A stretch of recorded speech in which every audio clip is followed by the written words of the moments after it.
News 18 Lokmat महत्वाची बातमी आपण सुरुवातीला बघणार आहोत। मुंबई महानगरपालिका निवडणुकांमुळे सगळ्याच पक्षांकडून आता बैठकांचा सिलसिला सुरू झालेला आहे आणि अशातच आता मनसेने सुद्धा निवडणुकीसाठी कंबर कसलेली आहे। मनसे अध्यक्ष राज ठाकरे यांच्या अध्यक्षतेखाली आज सकाळी वांद्र्यातल्या MIG क्लबमध्ये मनसे पदाधिकाऱ्यांची बैठक पार पडतीये।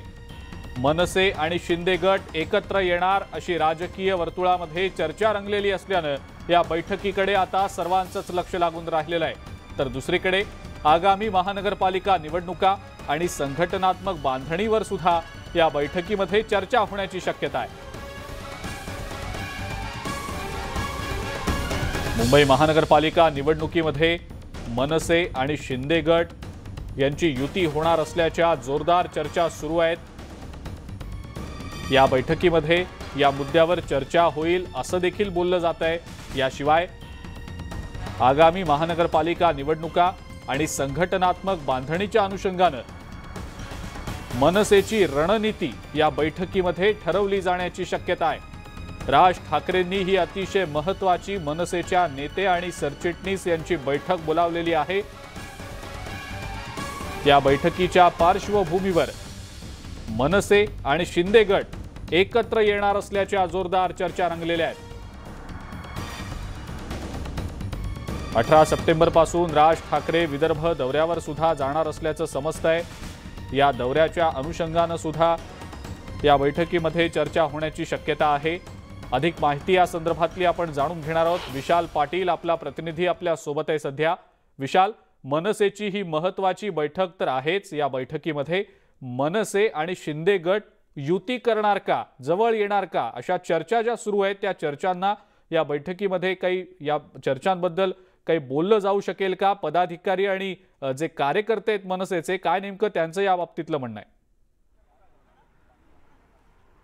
अजिंक्य, मनसे अध्यक्ष राज ठाकरे यांनी मनसेचे नेते आणि सरचिटणीस यांची महत्त्वाची बैठक जी आहे ही वांद्रे येथील MIG क्लब या ठिकाणी बोलवलेली आहे। खरं तर या बैठकीचं स्वरूप जर आपण पाहायला गेलं तर मनसे अध्यक्ष राज ठाकरे पुढच्या आठवड्यात जे आहेत हे विदर्भ दौऱ्यावरती असणार आहेत। ह्या विदर्भ दौऱ्याच्या बाबतीत एक प्लॅनिंगची चर्चा जी आहे ती या बैठकीत होऊ शकते। त्याचबरोबर सगळ्यात महत्त्वाचं म्हणजे गेले काही दिवस हा चर्चा अधिक चर्चेला जातोय तो म्हणजे शिंदे गट आणि मनसेच्या युतीचा। या बाबतीत काही चर्चा या बैठकीत होते का हे पाहणं अत्यंत महत्त्वाचं असणार आहे। या बाबतीत मनसेचे नेते मनसे अध्यक्ष राज ठाकरे यांच्याकडे काही भूमिका ठेवतात का हे पाहणं सुद्धा महत्त्वाचं असणार आहे। आणि सगळ्यात महत्त्वाचं म्हणजे गेले काही दिवस मनसेचे नेते दसरा मेळावा मनसे अध्यक्ष राज ठाकरे यांनी शिवाजी पार्कात घ्यावा अशी आग्रही मागणी जी आहे ती करताना आपल्याला पाहायला मिळत आहेत। या बाबतीत सुद्धा या बैठकीत काही चर्चा होते का हे पाहणं अधिक महत्त्वाचं असणार आहे। कारण का ज्या पद्धतीनं आता मनसे आणि शिंदे गटाच्या जवळी येण्याच्या ज्या चर्चा रंगू लागलेल्या आहेत यामुळेच कुठेतरी मनसे आणि शिंदे गटाची युती होणार का अशा चर्चा होताना आपल्याला पाहायला मिळत आहेत। त्यातच मनसे अध्यक्ष राज ठाकरे यांच्या घरी मुख्यमंत्री एकनाथ शिंदे यांनी गणपतीचं दर्शन घेण्यासाठी आले होते। त्यानंतर मनसे अध्यक्ष राज ठाकरे सुद्धा वर्षा या निवासस्थानी मुख्यमंत्र्यांची भेट घेण्यासाठी आणि बाप्पाचं दर्शन घेण्यासाठी गेले होते। त्यामुळे शिंदे गट आणि मनसे ही अधिक जवळ येताना आपल्याला गेले काही दिवस पाहायला मिळते। त्यामुळे आजच्या बैठकीत या बाबतीत काही चर्चा होते का किंवा मनसे नेते या बाबतीत काही भूमिका ठेवतात का हे पाहणं अधिक महत्त्वाचं असणार आहे। आणि सगळ्यात महत्त्वाचं म्हणजे जो मनसे अध्यक्ष राज ठाकरे यांचा विदर्भ दौरा आहे या दौऱ्याबाबत या बैठकीमध्ये एक प्लॅनिंग जे हे केलं जाऊ शकतं। अजिंक्य, बरं विशाल, धन्यवाद सविस्तर माहिती दिली त्याबद्दल। आणि या बैठकीमध्ये नेमक्या कोणकोणत्या मुद्द्यांवर चर्चा होते हे आपल्याला बैठकीनंतर समजणारच आहे। विशाल, या महत्त्वाच्या घडामोडीकडे आपलं अतिशय बारीक लक्ष असणारच आहे। तुर्तास जी माहिती दिली त्याबद्दल धन्यवाद। पुढची आणखीन एक महत्त्वाची बातमी आपण बघणार आहोत ती म्हणजे राज्य मंत्रिमंडळाची आज बैठक होतीये। सणासुदीच्या कालावधीमध्ये गेल्या काही दिवसात मंत्रिमंडळाची ही बैठक होऊ शकलेली नव्हती। या बैठकीमध्ये राज्याच्या नवीन पुनर्वसन धोरणाला मान्यता मिळण्याची शक्यता आहे। अतिवृष्टीमुळे आलेला पूर, जमिनीला भेगा पडणं, भूस्खलन होणं आणि दरड कोसळणं यासारख्या घटनांमध्ये मदत करण्यासाठी राज्याचं नवं पुनर्वसन धोरण येणार आहे। या बैठकीमध्ये शिंदे गट आणि शिवसेनेदरम्यानच्या वादाचीही चर्चा होऊ शकते। आगामी मुंबई महानगरपालिका निवडणुकीच्या पार्श्वभूमीवर मुंबईतल्या कायदा आणि सुव्यवस्थेवरच्या प्रश्नावर सुद्धा या कॅबिनेट बैठकीत चर्चा होऊ शकते। तसंच राज्यामध्ये वाढत्या लंपी रोगाच्या प्रादुर्भावाबाबत आणि त्यावरच्या उपाययोजनांबाबत देखील आजच्या बैठकीमध्ये चर्चा होऊ शकते। अधिक माहिती या संदर्भातली आपण जाणून घेणार आहोत। उदय जाधव आपले प्रतिनिधी आपल्या सोबत आहेत सध्या। उदय, राज्य मंत्रिमंडळाच्या आजच्या बैठकीकडे सर्वांचंच लक्ष असणार आहे। अनेक मुद्दे आहेत ज्या मुद्द्यांवर निर्णय घेतला जाण्याची शक्यता आहे। उदय, काय सांगता येईल याबद्दल? एक महत्वाची बैठक जी आहे राज्य मंत्रिमंडळाची मंत्रालयामध्ये आता थोड्याच वेळात सुरू होत आहे। मुख्यमंत्री एकनाथ शिंदे आणि उपमुख्यमंत्री देवेंद्र फडणवीस यांच्या उपस्थितीमध्ये सर्व मंत्र्यांची महत्वाची बैठक पार पडते। सगळ्यात महत्वाचं म्हणजे राज्याचं पुनर्वसन धोरण जे आहे ते या संदर्भात चर्चा महत्वाची केली जाणार आहे। त्या संदर्भात धोरण जे ते जाहीर केलं जाणार आहे। येत्या काही महिन्यांमध्ये जवळच आता महापालिका निवडणुका जी आहेत त्या जवळ येऊ घातलेल्या आहेत आणि महापालिका निवडणुकीच्या तोंडावरती हा अत्यंत धोरणात्मक निर्णय असणार आहे। कारण महापालिका क्षेत्रांमध्येच पुनर्वसनाचे अनेक गंभीर प्रश्न जे आहेत ते प्रलंबित आहेत, रेंगाळत पडलेली आहेत। सर्वसामान्य नागरिक विशेषतः गोरगरीब जी आहेत सर्वसामान्य त्यांना अनेक अडचणींना सामना करावा लागत आहे। त्या दृष्टिकोनातून एक सोपं आणि सुटसुटीत असं पुनर्वसन धोरण जे आहे राज्य मंत्रिमंडळात आज मंजूर होण्याची शक्यता आहे। त्याचबरोबर राज्यामध्ये अतिवृष्टीमुळे जे प्रचंड नुकसान झालेलं आहे त्याचबरोबर मुख्यमंत्री कार्यालयाने 2 दिवसांपूर्वी मोठी मदत जी आहे ती जाहीर केलेली आहे। त्याची अंमलबजावणी करण्यासाठी देखील एक विशेष प्लॅन जो आहे तो तयार केला जाणार आहे। राज्य सरकारने घोषित केलेली मदत सर्वसामान्य नागरिकांपर्यंत, शेतकऱ्यांपर्यंत ती पोहोचली पाहिजे। तसे तिथे कुठेही गळती लागता कामा नये या दृष्टिकोनातून कडक धोरण जे आहे ते अवलंबलं जाणार आहे। त्याचबरोबर आता पुढील 5 दिवसांमध्ये राज्यामध्ये विशेषतः पश्चिम महाराष्ट्रामध्ये सह्याद्रीच्या पूर्व आणि पश्चिम भागांमध्ये अतिमुसळधार पावसाचा इशारा हवामान विभागाने दिलेला आहे। त्यासाठी आपत्कालीन व्यवस्था देखील अत्यंत सतर्क करण्यात आलेली आहे। त्या दृष्टिकोनातून देखील पूर्व तयारीचा आढावा जो घेतला जाणार आहे। कुठली दुर्घटना घडू नये, जर घडलीच तर तिथे तात्काळ मदत जी आहे ती पोहोचली जावी या दृष्टिकोनातून मदत जे यंत्रणा जी आहे सतर्क ठेवली जाणार आहे। दुसरं महत्त्वाचं म्हणजे प्रभादेवीमध्ये गणेश विसर्जनाच्या दिवशी जो राडा झालेला आहे त्यामुळे राज्यामध्ये कायदा सुव्यवस्थेचा प्रश्न जो आहे तो गंभीर होऊ लागलेला आहे। त्या संदर्भातल्या बातमी प्रसिद्ध झालेल्या आहेत। त्यामुळे राज्य सरकारच्या प्रतिमेवरती देखील त्याचा परिणाम जो आहे तो होऊ शकतो। त्या दृष्टिकोनातून एक महत्त्वाचं चर्चा देखील या राज्य मंत्रिमंडळ बैठकीमध्ये होऊ शकते। बरं उदय, धन्यवाद। सविस्तर माहिती आपण दिलीत त्याबद्दल। पुढची आणखीन एक महत्त्वाची बातमी ती म्हणजे राष्ट्रवादी काँग्रेसचं नवी दिल्लीमध्ये राष्ट्रीय अधिवेशन पार पडलं। शरद पवार यांची राष्ट्रवादी काँग्रेसच्या राष्ट्रीय अध्यक्षपदी फेरनिवड करण्यात आली। पण या अधिवेशनामध्ये एक मोठं नाराजी नाट्य घडलेलं आहे। अनेकांची भाषणं झाली पण अजित पवार यांच्या भाषणाआधी जयंत पाटील यांचं भाषण झाल्यामुळे ते नाराज असल्याच्या चर्चा सुरू झाल्या आहेत। कार्यकर्त्यांनी अजित पवार यांना भाषणाची संधी द्या म्हणून आवाजही केला। तेव्हा अजित पवार व्यासपीठावरून खाली उतरले आणि निघून गेले। तर शरद पवार यांचं भाषण झाल्यानंतर ते परत व्यासपीठावर उपस्थित होते आणि त्यामुळे अनेक चर्चांना उधाण आलेलं होतं। दरम्यान अजित पवार यांनी यावर स्पष्टीकरणही दिलेलं आहे।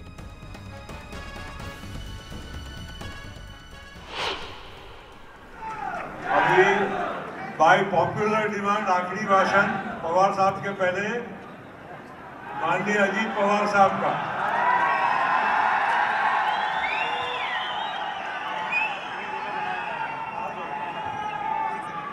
आता तुम्ही आधीच अजित दादा केला ते बसून होते इथे, तुमच्यामुळे ते लवकर बाहेर पडले। बोलू आपण नंतर, त्यांना बोलू।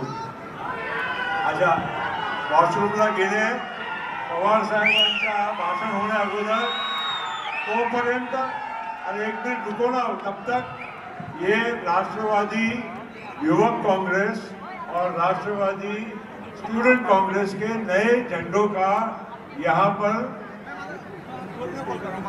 और हरियाणा एनसीपी का यहाँ पर नए सॉन्ग का यहाँ पर विमोचन हो रहा है। हे काही महाराष्ट्राच्या राष्ट्रवादी काँग्रेस पक्षाचं अधिवेशन नव्हतं, हे राष्ट्रीय अधिवेशन होतं। त्याच्यावर वेगवेगळ्या लोकांनी आपापली मतं मांडली।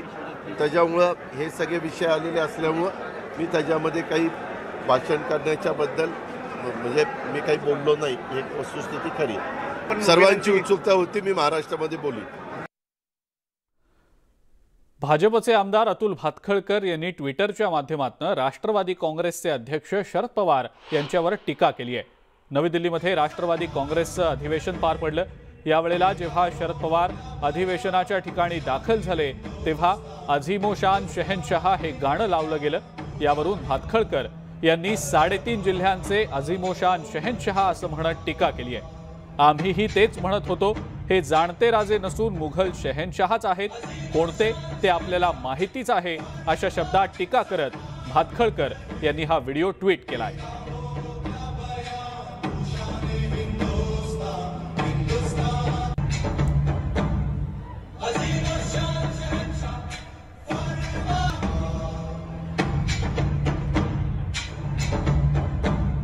भाजपचे आमदार अतुल भातखळकर यांनी हा व्हिडिओ ट्विट करत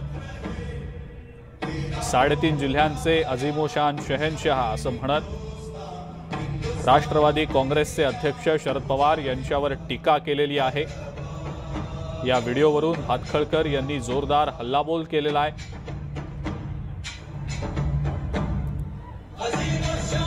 नवी दिल्लीमध्ये राष्ट्रवादी काँग्रेसचं राष्ट्रीय अधिवेशन पार पडलं आणि या अधिवेशनाच्या वेळेला शरद पवार यांनी व्यासपीठावर प्रवेश करण्याच्या वेळेला हे गाणं वाजवलं गेलं. त्याचा व्हिडिओ भाजपचे आमदार अतुल भातखळकर यांनी ट्विट केलेला आहे आणि शरद पवारांवर त्यांनी टीका केली आहे. स्वतः अतुलजी सध्या आपल्या सोबत आहेत फोन लाईनवरनं. त्यांची या संदर्भातली प्रतिक्रिया आपण जाणून घेऊया. अतुलजी, आपलं स्वागत न्यूज 18 लोकमतमध्ये.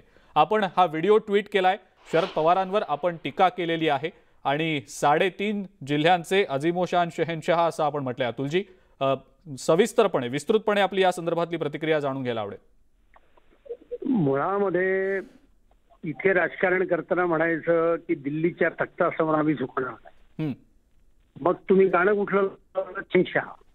शहेनशाह म्हणजे कुठले? दिल्लीचे ना.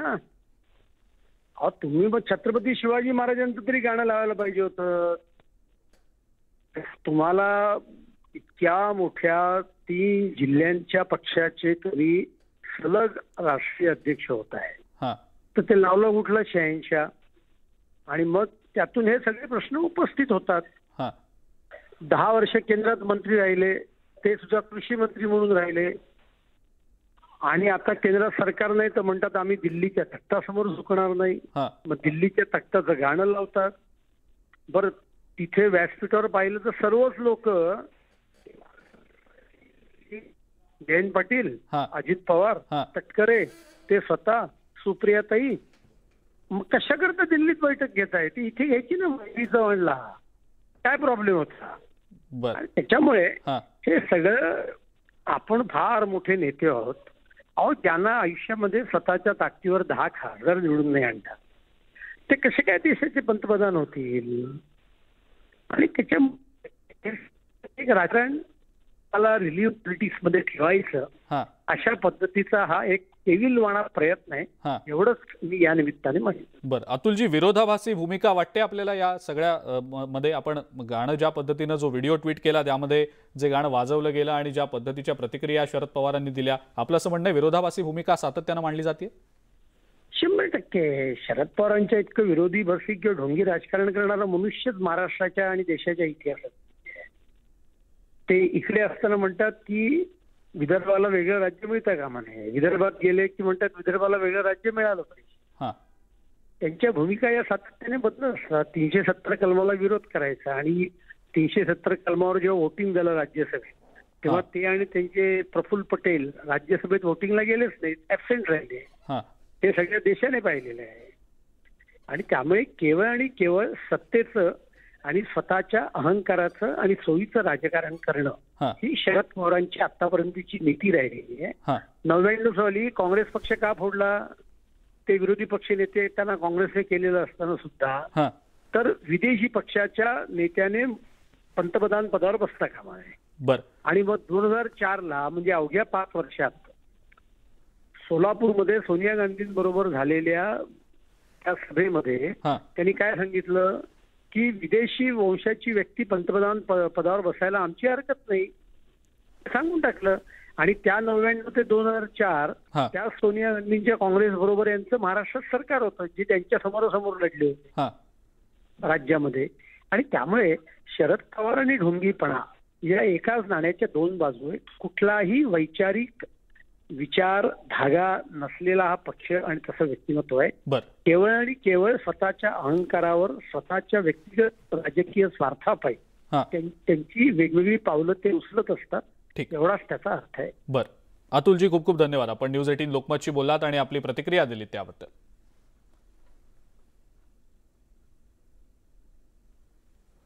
भातखळकर यांच्याकडून एक व्हिडिओ ट्विट करत शरद पवार यांच्यावर टीका करण्यात आलेली आहे.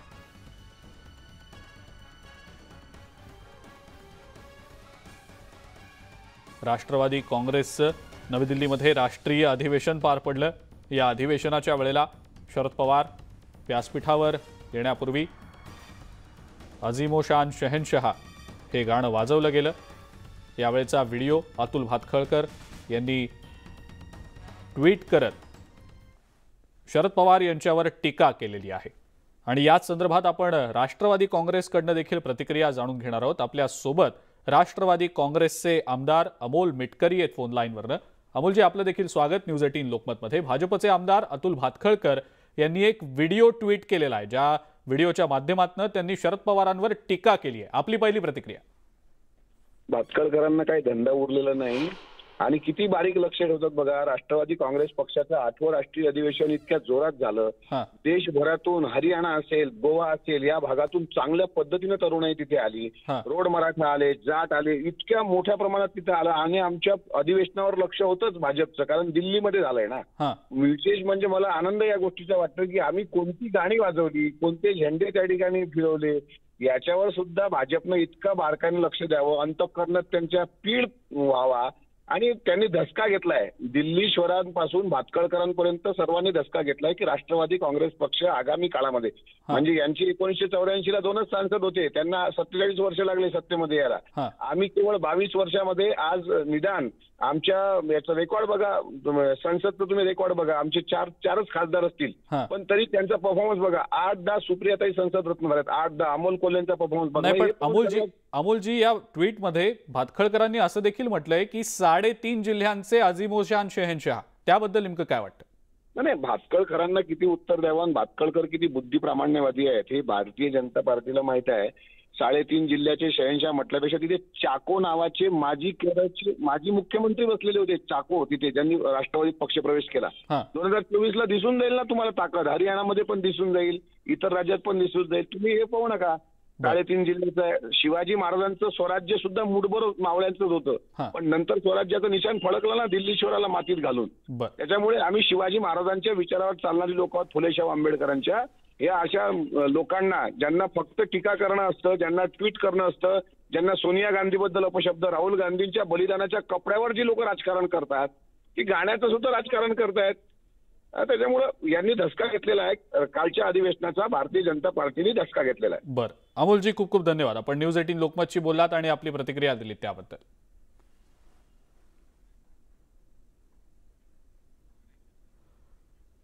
पुढची महत्वाची बातमी बघूया.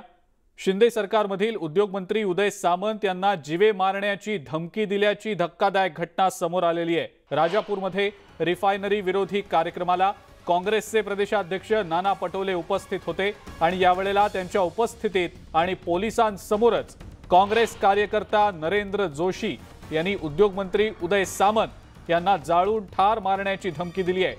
काँग्रेस कार्यकर्त्याच्या या धमकीचा व्हिडिओ सुद्धा व्हायरल झालाय आणि या घटनेचं गांभीर्य ओळखून पोलिसांनी तात्काळ चौकशीचे आदेश दिलेले आहेत.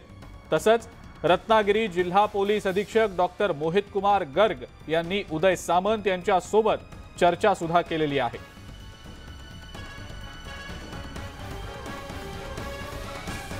राजापूर रिफायनरीच्या विरोधी मोर्चामध्ये उद्योगमंत्री उदय सामंत यांना जीवे मारण्याची धमकी दिल्याचा एक काँग्रेस कार्यकर्त्याचा व्हिडिओ व्हायरल झालेला आहे. हा व्हिडिओ समोर आल्यानंतर पोलिसांनी तत्काळ चौकशीचे आदेश दिलेले आहेत. मंत्री उदय सामंत यांना जीवे मारण्याची धमकी दिली गेलेली आहे.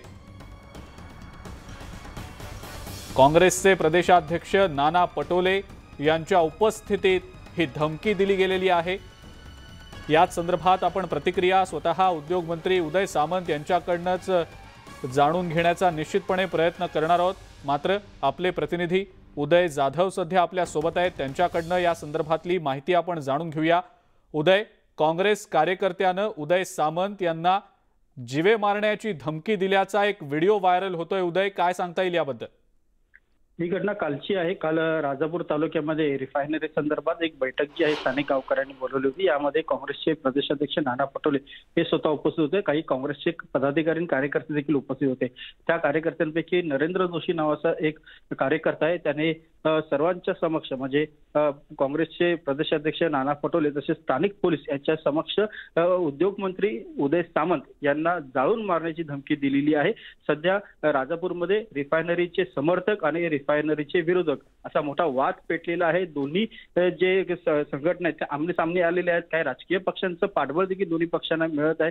त्यामुळे हा संघर्ष तिथे पेटलेला आपल्याला पाहायला मिळतो. स्वतः उदय सामंत हे रत्नागिरीचे बलाढ्य नेते आहेत ते आणि त्याचबरोबर त्यांच्या मतदारसंघाच्या शेजारी हे रिफायनरी आहे. त्यामुळे त्या प्रकल्पामध्ये जे काही स्थानिक गावकऱ्यांचे विरोधक आहेत काही पसंती आहे त्यामध्ये देखील मोठा वाद निर्माण झालेला आहे. त्यातच आता ही मोठा जे दिसून येत आहे त्यामध्ये उदय सामंत यांना थेट जाळून मारण्याची धमकी जी ती देण्यात आलेली आहे. या संदर्भात रत्नागिरीचे पोलीस अधीक्षक यांनी देखील स्वतः लक्ष घातलेलं आहे आणि या संदर्भात त्यांनी उदय सामंत यांच्याशी चर्चा केलेली आहे आणि स्थानिक जो कार्यकर्ता आहे त्याची देखील या संदर्भात शोध घेतला जात आहे. बरं उदय, धन्यवाद. सविस्तर माहिती आपण दिलीत त्याबद्दल.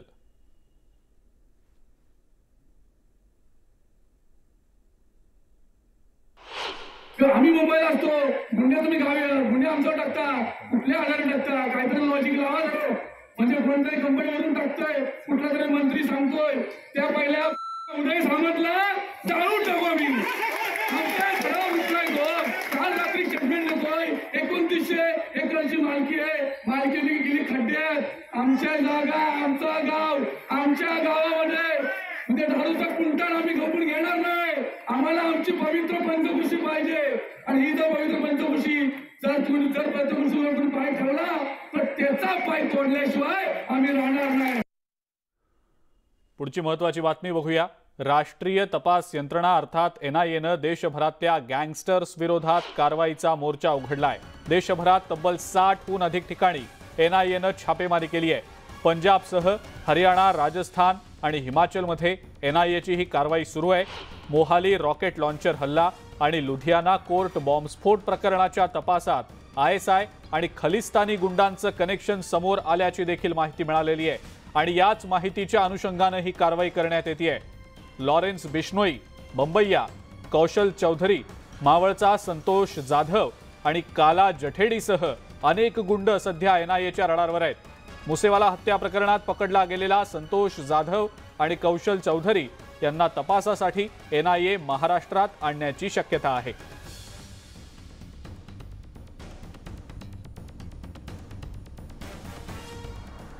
पुढची बातमी अमरावतीमधली आहे. अमरावतीमध्ये लव जिहादची प्रकरणं समोर येऊ लागलेली आहेत. गेल्या 6 महिन्यापूर्वी मेळघाटातल्या धारणी इथल्या 23 वर्षीय तरुणीला अकोट इथून शेख रईस या तरुणानं पळवून हैदराबादला नेलं. मौलानाच्या घरी नेऊन बळजबरीनं विवाह केल्याचा आरोप पीडित तरुणीनं केलाय. तरुणीला मुस्लिम धर्म स्वीकारण्यासाठी जबरदस्ती केली गेली तसंच गोमांस खाण्यासाठी सुद्धा जबरदस्ती केली गेल्याचा आरोप पीडितेनं केलेला आहे. या तरुणीनं अखेर संधी साधत आईला फोन करत हा सगळा प्रकार सांगितला. 3 दिवसांपूर्वी नातेवाईकांनी या तरुणीची सुटका केली आहे. या तरुणीला बळजबरीनं पळवून नेल्यानंतर घटनेची तक्रार धारणी पोलीस ठाण्यात करण्यात आलेली होती. मात्र धारणी पोलिसांनी या प्रकरणामध्ये कमालीचा हलगर्जीपणा केलाय असा आरोप भाजपचे खासदार डॉक्टर अनिल बोंडे यांनी केलाय. पीडित तरुणीला पळवून नेणाऱ्या तरुणाला अटक करण्याची आणि धारणी पोलिसांवर कारवाई करण्याची मागणी बोंडे यांनी केलेली आहे.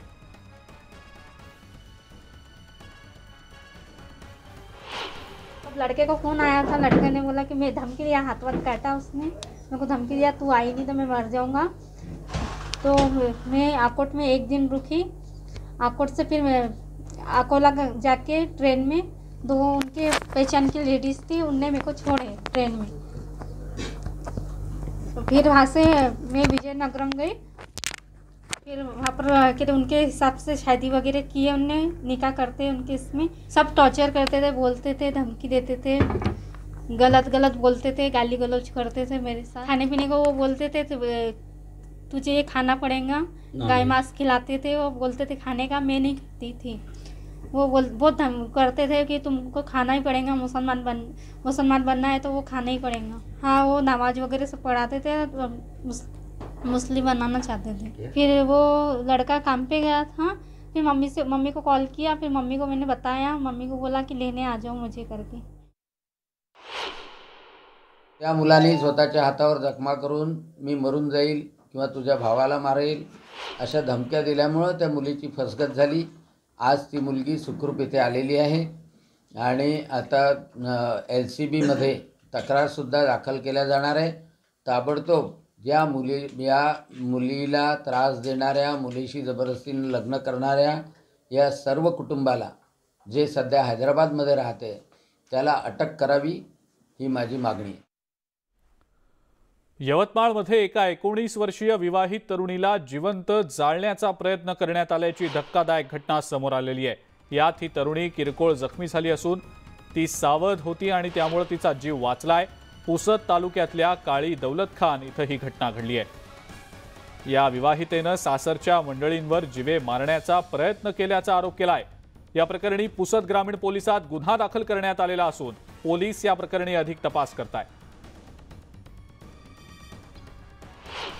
मेरा नाम मुस्कान परवीन शेख शाहरुख से मेरी शादी हुई थी और फिर उससे पहले 2 बार मेरे को जान से मारने की कोशिश करी थी सब और अब भी जिंदा जलाने की कोशिश करी थी। कोल्हापूर शहराच्या हद्दवाढीसाठी कृती समिती आता आक्रमक झाली आहे। हद्दवाढीला विरोध करणाऱ्या गावांना पालिकेनं बसेस पुरवू नयेत अशी मागणी करत या बसेस कृती समितीनं रोखून धरल्या आहेत। पालिकेच्या KMT वर्कशॉपमध्ये हे आंदोलन करण्यात आलं। पालिका तोट्यात असतानाही ग्रामीण भागाला बस सेवा पुरवते, मात्र ग्रामीण भागातली जनता पालिकेच्या सेवा वापरून सुद्धा हद्दवाढ करायला विरोध करते असा कृती समितीचा आरोप आहे। त्यामुळे दळणवळणाद्वारे ग्रामीण भागाचा संपर्क तोडण्याचा प्रयत्न या आंदोलनाद्वारे होतोय। पण हे नालायक अधिकारी आपल्या घरात झोपलेले 24 रूट हे नुकसानीत आहेत, ते नुकसानीतले रूट थांबवा आणि कोल्हापूर शहरासाठी जी KMTचं तुम्ही राज्य सरकारने मान्यता दिलेली आहे ती शहरापुरती जर फिरवा, मग नुकसानीतल्या होणाऱ्या त्या पैशातून या कोल्हापूरचा विकास होईल। याबाबत अनेक वेळा आम्ही लोकप्रतिनिधींना बोललो, तत्कालीन नगरविकास मंत्री शिंदे साहेबांना बोललो, आता ते मुख्यमंत्री आहेत। निव्वळ नुसत्या घोषणा, आम्हाला त्यांना आश्वासनं द्यायची आणि आम्हाला गाजर दाखवायचा प्रयत्न केला। कोल्हापूर महानगरपालिका स्वतःच्या तिजोरीतले 1,80,00,000 रुपये दर महिन्याला देते। गेल्या 3 वर्षामध्ये 45 कोटी रुपये दिले, एकही पैसा परत आला नाही। शहरामध्ये नियमित बस सेवा नाही आणि ग्रामीण भागामध्ये बस सेवा देतात। आम्हाला तोटा सहन करायची ताकद नाही। आता आमच्या मुंडक्यावर फार मोठं ओझं झाले। 2.5 महिने आम्ही टाहो पडतोय की अरे या तोट्यातले बस रूट बंद करा। 24 बस रूट एकूण, त्यातले 22 नुकसानीत। आमचं म्हणणं आहे की ते 22 बस रूट बंद करा। हद्दवाढीच्या मागणीसाठी KMT बसेस रोखल्या गेल्यानं प्रवाशांचे मात्र मोठे हाल होत आहेत। एकही बस आज रस्त्यावर धावत नसल्यानं प्रवाशांना मोठा मनस्ताप सहन करावा लागतोय। रिक्षाचे दरही परवडत नसल्यानं सर्वसामान्य प्रवाशांनी नाराजी व्यक्त केली आहे। पहाटे 5 वाजल्यापासून सुरू असलेल्या आंदोलनाकडे प्रशासनानं मात्र कानाडोळा केल्यानं बसेस अद्यापही बंदच आहेत।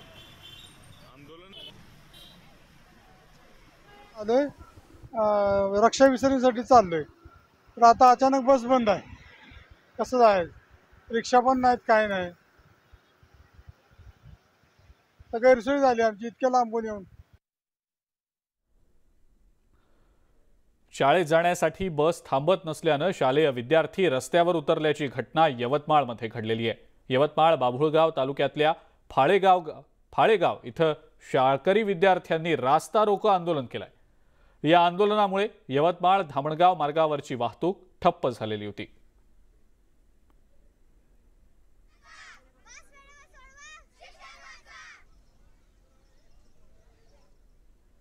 एका ब्रेकची वेळ झाली आहे, बघत रहा न्यूज 18 लोकमत।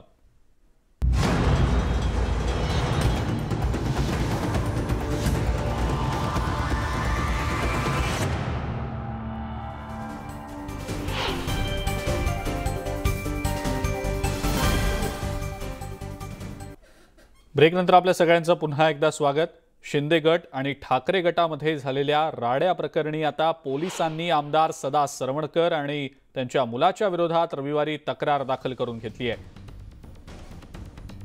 या तक्रारीमध्ये पिस्तूल चालवल्या प्रकरणी त्यांच्यावर कलम लावली गेलेली आहे। त्यामुळे आज आमदार सदा सरवणकर यांना त्यांचं पिस्तूल पोलिसांच्या स्वाधीन करावं लागू शकतं। सध्या त्यांच्या घराबाहेर पोलीस बंदोबस्त तैनात करण्यात आलेला आहे।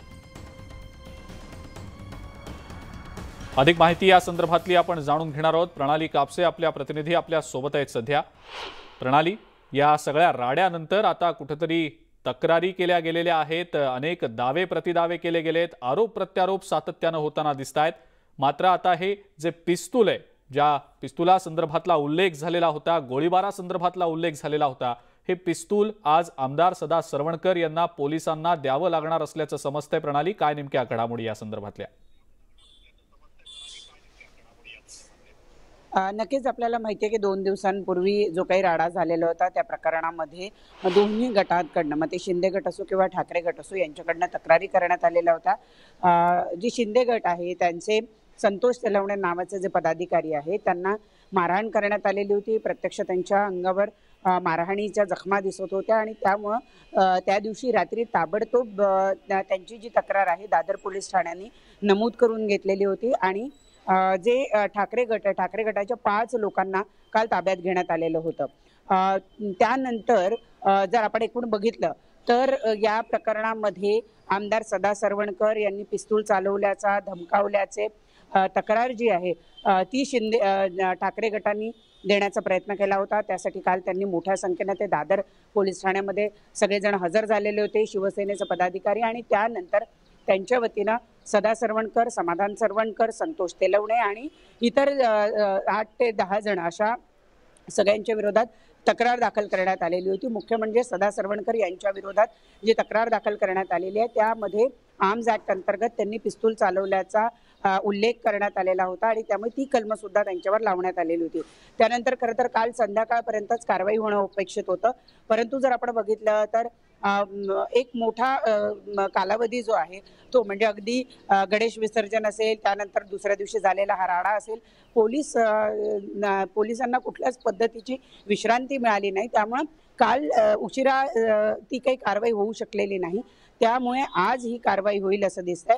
त्यामुळे सदा सरवणकर यांच्याकडे असलेलं पिस्तूल जे त्यांना स्वतःच्या सुरक्षेसाठी देण्यात आलेलं होतं ते पिस्तूल त्यांना पोलिसांकडे जमा करावं लागू शकतं किंवा स्वतः पोलीस येऊन ते ताब्यात घेऊ शकतं। त्यामुळे 2 पैकी कुठल्या तरी गोष्टी आज घडणार आहेत। एकतर सदा सरवणकर हे स्वतः दादर पोलीस स्टेशनला जाऊन ते पिस्तूल जमा करतील किंवा पोलीस त्यांच्या घरी येऊन त्यांच्याकडनं ते पिस्तूल ताब्यात घेतील। त्यामुळे आज नेमकं काय होतं हे बघणं महत्त्वाचं ठरेल। परंतु जी काल शिवसेनेनं तक्रार दाखल केलेली होती त्या प्रकरणामध्ये आज ही मोठी घडामोड घडण्याची शक्यता वर्तवली जाते। आणखी एक महत्त्वाची गोष्ट म्हणजे की संतोष तेलवणे ही व्यक्ती ज्या वेळेला त्यांच्यावर हल्ला करण्यात आलेला होता किंवा ज्या वेळेला हा सगळा राडा झाला होता त्यावेळेला त्यांनी मद्यप्राशन केलं होतं हे सुद्धा आता पोलीस तपासामध्ये उघडकीस आलेलं आहे आणि त्यामुळे आता त्यांच्याबद्दल काय पुढची पावलं उचलली जात आहेत हे सुद्धा बघणं महत्त्वाचं ठरणार आहे। प्रणाली, धन्यवाद, सविस्तर माहिती आपण दिलीत त्याबद्दल आणि या संदर्भातले अपडेट्स आपण वेळोवेळेला तुमच्याकडनं जाणून घेणारच आहोत। पुढची बातमी बघूया।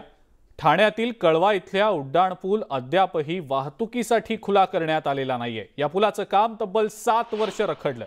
या उड्डाणपुलाच्या कामाकरता 18 महिन्यांचा कालावधी लागणार होता। कंत्राटदारामार्फत हे काम करण्याकरता 36 महिन्यांचा कालावधी देण्यात आला, मात्र 7 वर्ष उलटून सुद्धा हे काम अजूनही अपूर्णच आहे। या उड्डाणपुलासाठी जवळपास 185 कोटी रुपये खर्च करण्यात आलेत। आता सरकार जनतेच्या उद्रेकाची वाट पाहतेय का असा सवाल विचारला जातोय।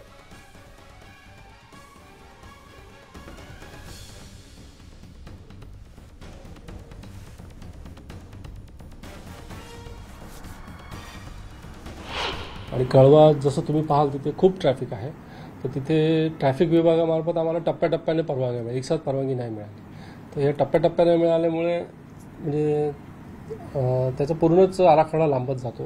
त्यामुळे हे असे आणि कोविड होताच 2 वर्ष, त्यामुळे लेबरचा प्रॉब्लेम होता। अशा 8-10 मोठी कारणं आहेत ज्या कारणाने डिले म्हणता येणार नाही, पण परवानग्या मिळत आम्ही काम केलेलं आहे।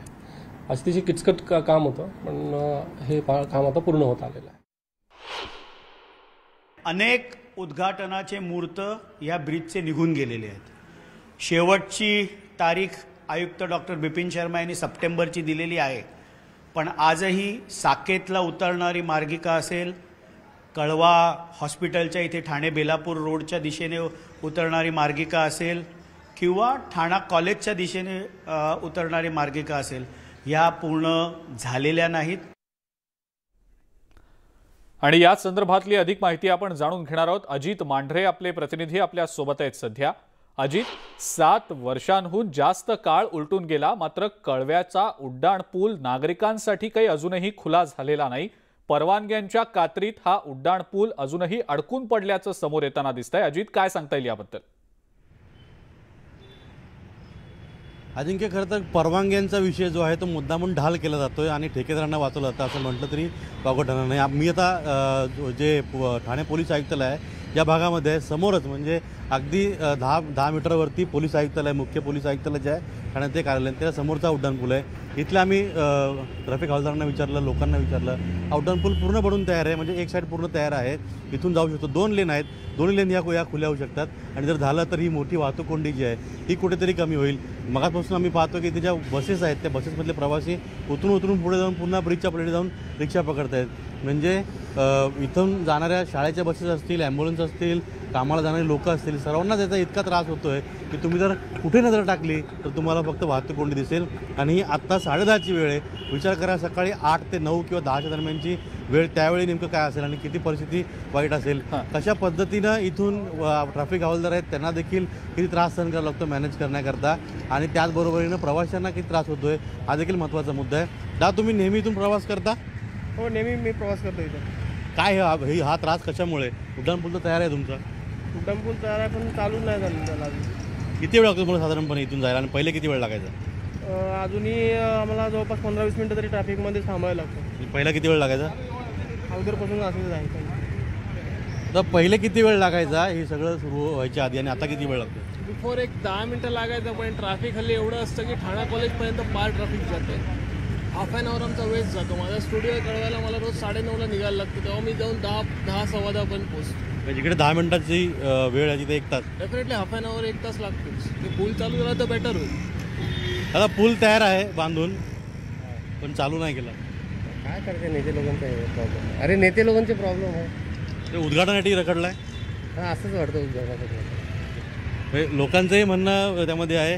हे इथे ट्रॅफिक हवालदार आहेत, ते मगापासून आम्ही बघतोय की त्यांची फार पंचायत होते, कारण का ॲम्ब्युलन्स जाताना ॲम्ब्युलन्सला मार्ग काढायचा होता, पण ॲम्ब्युलन्स जाण्याकरता कुठे जागा नव्हती। असं असूनसुद्धा त्यांनी वारंवार जे त्यांचं वॉकी टॉकी आहे त्याच्यावरती कॉल देऊन देखील त्यांना कुठल्याही परिस्थितीमध्ये गाडी जी आहे ती पुढे सरकवली गेली नाही, कारण वाहतूक कोंडीच एवढी मोठी आहे की ज्या गाड्या आहेत त्या पुढे सरकत नाही आहेत। आणि लांब तुम्ही पाहिलं तर ही आता ठाणे स्टेशनपर्यंत रांग गेलेली आहे, जवळपास 2 किलोमीटरची रांग जी आहे ही वाहतूक कोंडीने पूर्णपणे भरलेली आहे। 2 मार्गिका ज्या आहेत उड्डाण पुलाच्या त्या सुरू आहेत असं म्हटलं जातं आणि पूर्ण काम झालेलं असं देखील सांगितलं जातं आहे। मग हा मार्ग खुला केला का जात नाही आहे? ठीक आहे, चला, हा मार्ग पूर्ण झालेला नाही असं म्हणत आहेत ठेकेदार किंवा अधिकारी।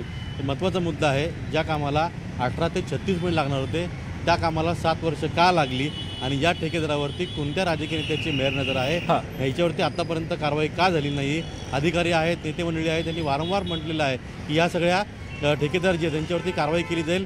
वेळेत काम पूर्ण झालेलं नाही आहे। सप्टेंबर याच्या आधी ऑगस्टची डेडलाईन दिली होती, त्यानंतर सप्टेंबर डेडलाईन दिली आहे, आणि ह्या डेडलाईनपर्यंत काम पूर्ण झालं नाही तर मात्र ठेकेदारावरती कारवाई केली जाईल असं अधिकारी नेते मंडळी म्हटले होते। अजून कुठेच काय दिसत नाही आहे। या 4 लेनचं जी वाहतूक आहे ती एका लेनमधून या ठिकाणी जावी लागते। शाळेत जाणारी मुलं असतील, कामावर जाणारी लोकं असतील, ॲम्ब्युलन्स असेल, म्हणजे चाकरमानी असतील, सर्वांचे हाल होत आहेत। जिथे ठाणे स्टेशनपासून या कळवा उड्डाण पुलापर्यंत जायला अगदी 8 ते 10 मिनिटं लागतात, याकरता त्यांना जवळपास 1 तास लागतोय। बरोबर, ठाणेकरांना या सगळ्यामध्ये नाहक मनस्ताप सहन करावा लागतोय। आणि ज्या पद्धतीनं आमचे प्रतिनिधी अजित मांढरे माहिती देत होते, हा कळवा उड्डाण पूल खरं तर ठाणेकरांसाठी सोयीचा ठरणार होता, पण 7 वर्षांपासून उड्डाण पुलाचं काम रखडलंय आणि त्यामुळे हा उड्डाण पूल अजूनही खुला करण्यात आलेला नाही। अजित, धन्यवाद, आपण जी माहिती दिली त्याबद्दल। यानंतर आपण पावसासंदर्भातल्या बातम्या बघूया। आज नागपूरसह विदर्भातल्या बहुतांश जिल्ह्यांमध्ये पावसानं दमदार हजेरी लावलेली आहे। नागपूरमध्ये सकाळपासूनच पावसाची संततधार सुरू आहे। शहरातल्या अनेक भागांमध्ये जोरदार पाऊस झालाय। इथले रस्ते जलमय झाल्यानं जनजीवन विस्कळीत झालंय। नागपूर वेधशाळेनं आधीच विदर्भात मुसळधार पावसाचा इशारा दिलेला होता। पुढचे 3 दिवस विदर्भात आणखी पाऊस पडण्याचा अंदाज नागपूर वेधशाळेनं वर्तवलेला आहे।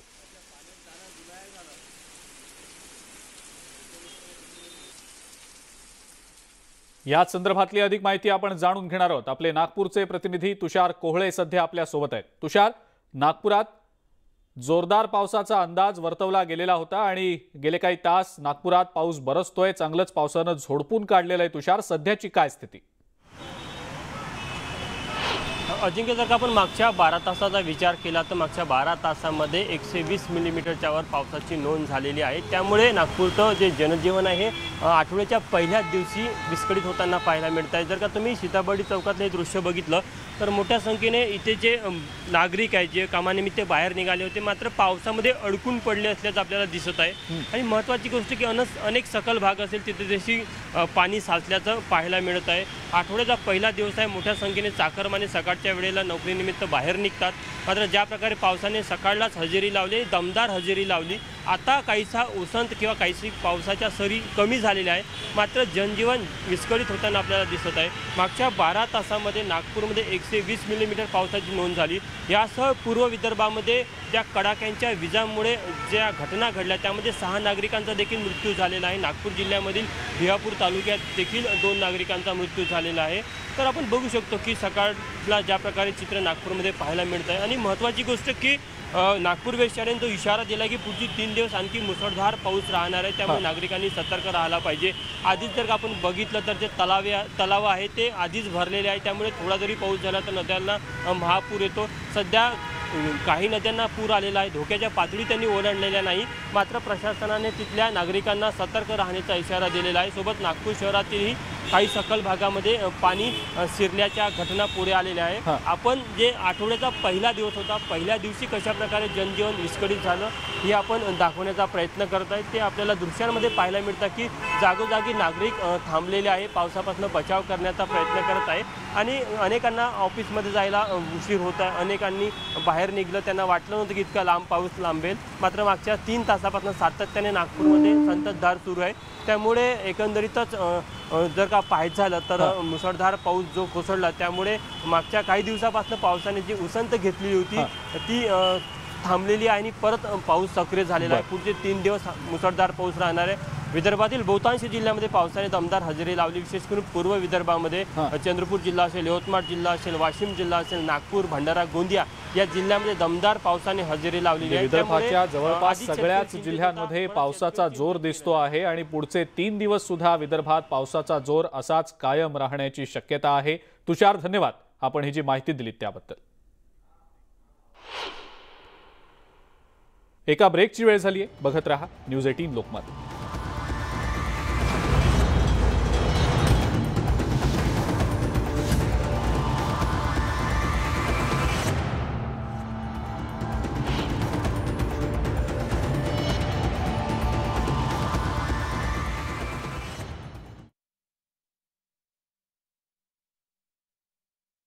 ब्रिटनच्या राणी एलिझाबेथ द्वितीय यांना एक मिनी टॉप्स लॉजमध्ये ही बातमी कळल्यानंतर ते लॉज देखील तेव्हापासून प्रसिद्ध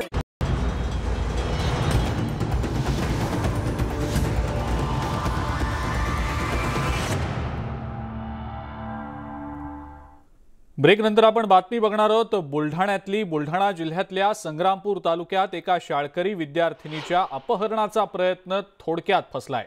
4 चाकी वाहनात आलेल्या एका महिला आणि 2 पुरुषांनी या मुलीचं अपहरण करण्याचा प्रयत्न केला, पण या मुलीनं प्रसंगावधान राखत स्वतःची सुटका करून घेतली आहे। या प्रकरणी पोलिसांनी अज्ञातांविरोधात गुन्हा दाखल केलाय। जिल्ह्यातील आदिवासी भाग समजला जाणाऱ्या संग्रामपूर तालुक्यात लहान मुलांचं अपहरण करणारी टोळी सक्रिय झाल्याचं यावरनं दिसून येत आहे।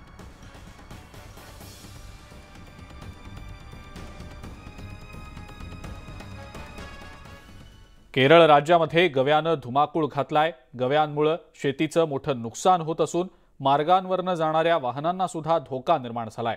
असाच एका रिक्षाला धडक देतानाचा गव्याचा व्हिडिओ सोशल मीडियावर व्हायरल झालाय। हा व्हिडिओ केरळच्या एका मार्गावरचा असल्याचं बोललं जातंय।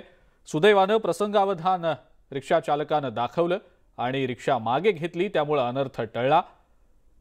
या सगळ्या प्रकारानंतर या गव्यांचा कायमस्वरूपी बंदोबस्त करावा अशी मागणी ग्रामस्थ आणि या इथल्या मार्गांवरनं जाणाऱ्या वाहन चालकांनी केलेली आहे.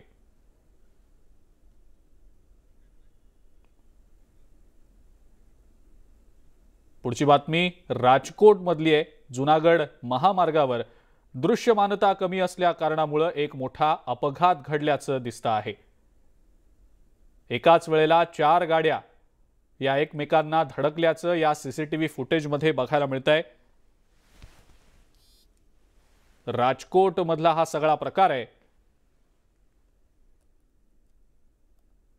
गेल्या काही दिवसांपासून या भागामध्ये पावसाचा जोर आहे. त्यातच पावसामुळे रस्त्यावरची दृश्यमानता कमी झाल्यामुळे वाहन चालकांना वाहन चालवताना कसरत करावी लागते. या दरम्यानच हा एक अपघात या ठिकाणी घडलेला आहे. एकत्र एकाच वेळेला 4 गाड्या एकमेकांना धडकल्याचा हा व्हिडिओ सीसीटीव्ही मध्ये कैद झालेला आहे. आणि या सगळ्या महत्त्वाच्या बातम्यांसोबतच बुलेटिनमध्ये वेळ झाली इथंच थांबण्याची. ताज्या बातम्या